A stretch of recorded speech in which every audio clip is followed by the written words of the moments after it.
Stress is the internal resistance set up in a body due to an external force being applied.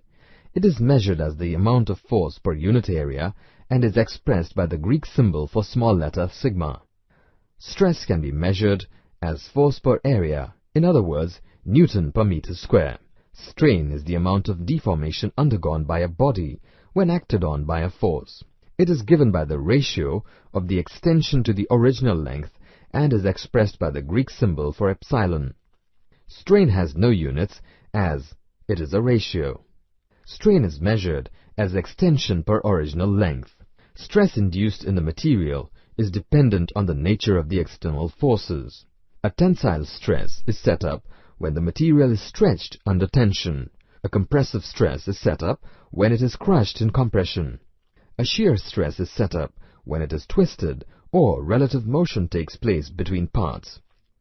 If the external forces tend to stretch the material, it is in tension.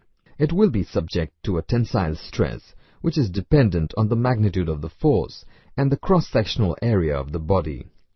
Tensile strain is measured by the linear distortion sustained. For example, a tie bolt.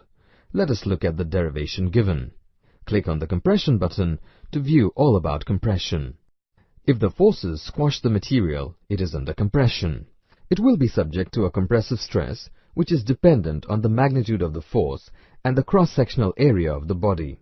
Compressive stress is product of force per area, or in other words, Newton per meter square.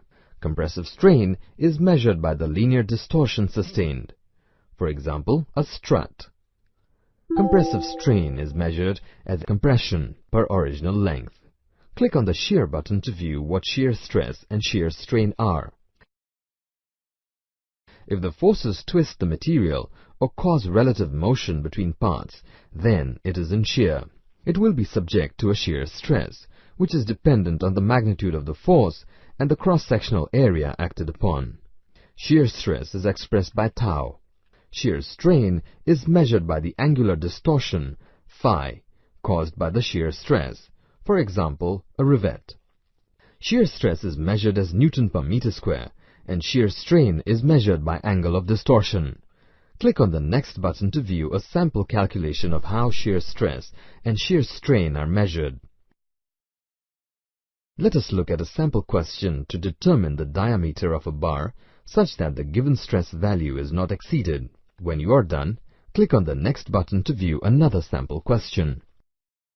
In this sample question, it is shown how to calculate the minimum force to be applied to the punch head.